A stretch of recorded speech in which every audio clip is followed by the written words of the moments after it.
Hello and welcome to the first cooking corner, making Arroz con Pollo. Let's get into it. Anytime you're cooking, stay hydrated.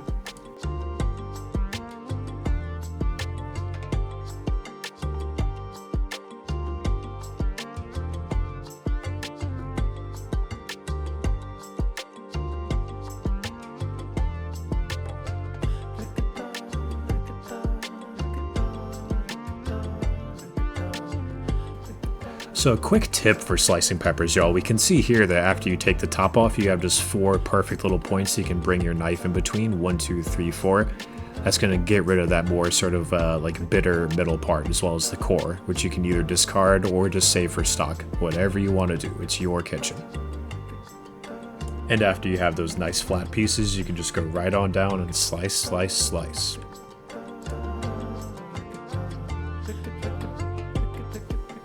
So for dicing, y'all, you basically just want to gather up all those nice little slices that you have. And again, same principle, just go right down. It doesn't have to be perfect, it's still going to taste good. On a quick side note, if you're ever using your knife to scrape things, please don't use the blade. It's going to mess it up. Just turn that blade around and instead use the back. Or if you have a bench scraper like this one, you can just use that as well. They are perfect for cleaning up little messes. So that way you're not pressing anything into the board and it's nice and clean. You can just get it right off.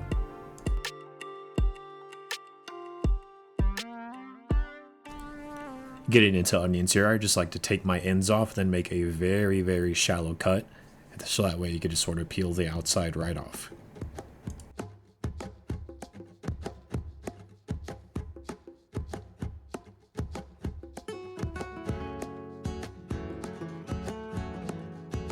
So getting into slicing onions here, guys, super easy, right down the middle. And from there, you're just going to be slicing each half. Keep it up against your fingers to stay safe. Curl, right up against, nice and flat, right up and down. Boom, boom, boom. Then once you get to the halfway point, you can just sort of turn it. Just push it right forward. Same principle, right up against your knuckles, nice and safe. Slice, slice, slice. We're going to be doing the same thing for the other half as well, right on down, nice and easy, nice and safe.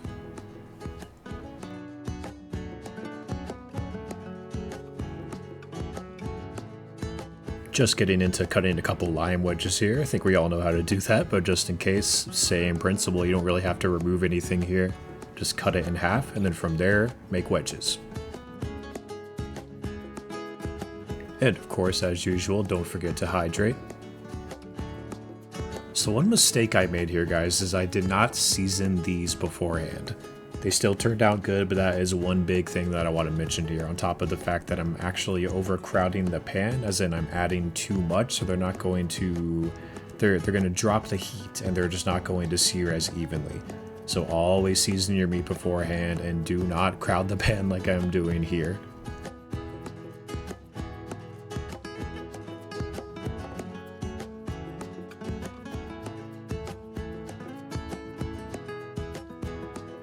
So this is what I had mentioned before. I should have done this beforehand, but regardless, coming in with the Sazon completa, there's all kinds of good stuff in there, guys. Different herbs and spices, garlic, onion, parsley. It's awesome. So coming in with the second seasoning here, guys, that's Sazon Goya con Azzafran. It's a similar vibe, but it also has saffron in it, which sort of gives it that sort of nice earthy floral taste, as well as that beautiful color that we're going to be seeing towards the end here. So this is what I was talking about before, y'all. Because my pan wasn't hot enough, and because of the overcrowding, we have like no color on these thighs whatsoever. But that's okay, mistakes happen. So while those thighs are searing, I went ahead and rinsed my rice to get all that extra starch out, as well as hit it with some of that Sazon Goya to get that beautiful color. So the reason why we seared our thighs first was 1, to get a little bit of color, and 2, just to leave these beautiful juices in the bottom of the pan that we can see here. And we're going to be using that to cook our vegetables, y'all. So you're just going to take your seared thighs out and put them on a plate, y'all. Being careful where you put them, of course, because these are technically not cooked. They are just seared a little bit on the outside.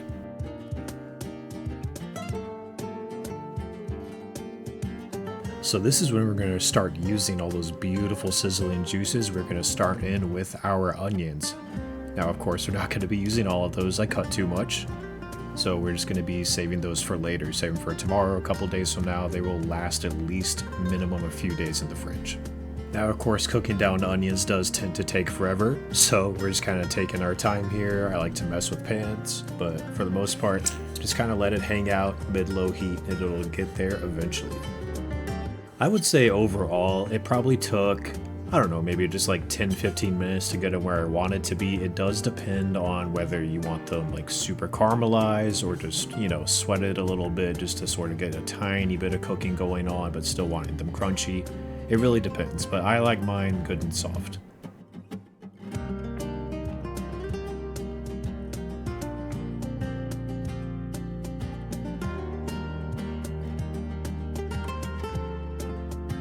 And of course, make sure to vibe out a little bit, hydrate. This is one of my favorite parts of cooking, is pouring a glass of something, listening to music. For anybody that's curious, I was listening to Sade here, one of my favorite artists. Cherish the day.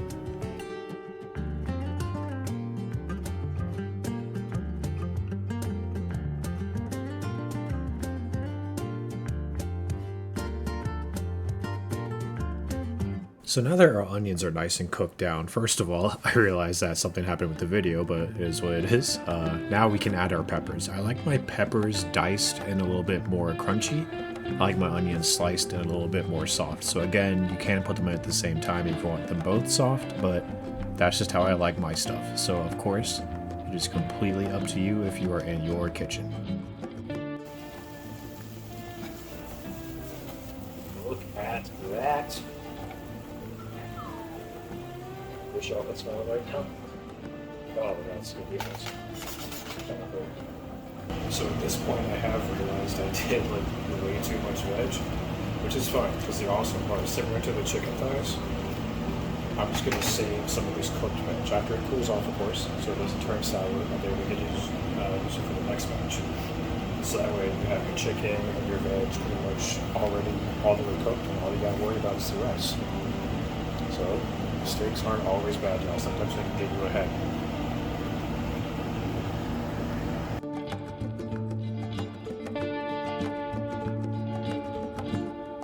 So now we're getting into the almost finished stages. So we're going to be adding our rice here, guys, and getting them nice and mixed up with all those beautiful vegetables. So just dump all that right in and then get it nice and mixed up.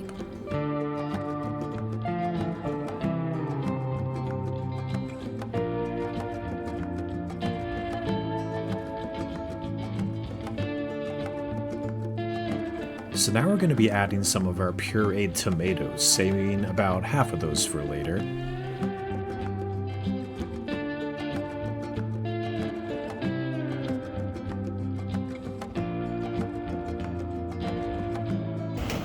at that. It's not even cooked yet. We are already looking at it, so we can say, well, it's going to be absolutely delicious. Also adding our chicken stock here. Yes, out of a cup, I need a container, I live alone. It is what it is. And then from here, we're going to be adding our thighs in.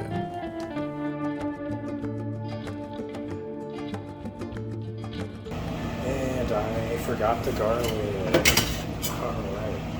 It's all good. We're going to, I guess, give it a little bit of color in a separate pan and mix it in. Yeesh. Oh, that's annoying. That's alright, mistakes happen, we're gonna fix it.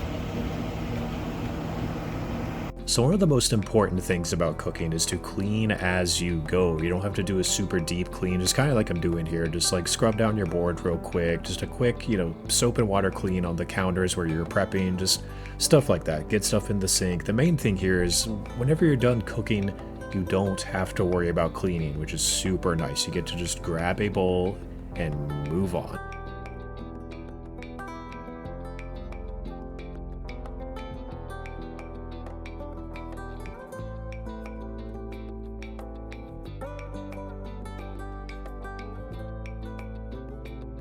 So I was focusing probably a little bit too much on the video, and I realized this pan, as we can see, is way too full. By the time that rice, you know, is halfway cooking, it's going to be overflowing. So I'm just going to take some of this out.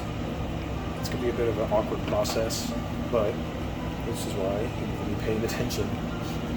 But either your way, it's going to be good. Just always focus on that whenever you're cooking, y'all. Focus on the end result. So this is more like what we're looking for, y'all.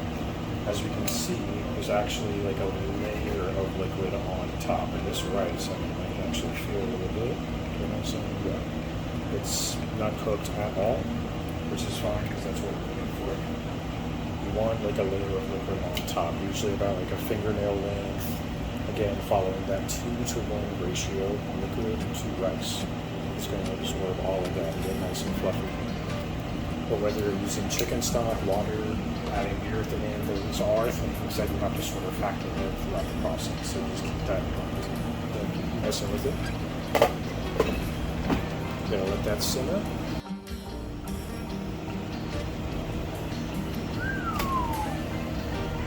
I don't know, y'all think we kind of nailed it for the first try. It's absolutely gorgeous.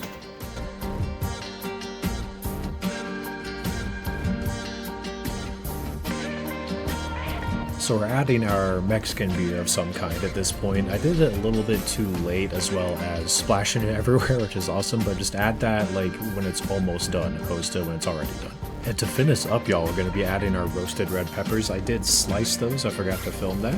But we are also going to be adding a squeeze of lime to finish. I love lime, so that's sort of up to preference, but I always like a little bit of extra, you know, zip of lime. Some lime zest would also be nice, but hey, maybe next time.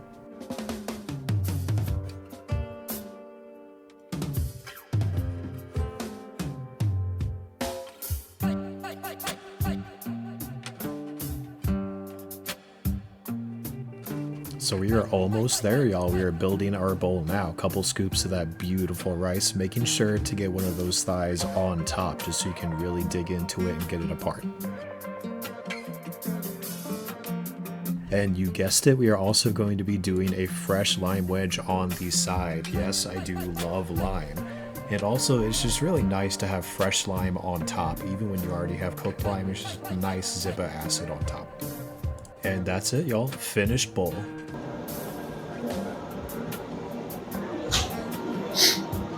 All right, y'all.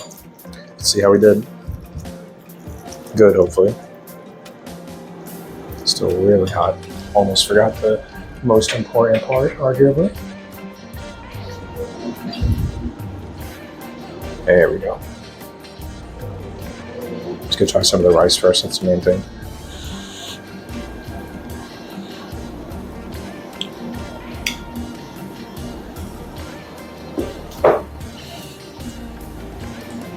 I'm very happy with that. That's so good. Well, I think we kind of nailed it for the first try. So, thank you for watching. I really appreciate y'all checking out the channel, so checking out the first cooking video here. I hope I helped out some, and feel free to join me next time. Thank you so much.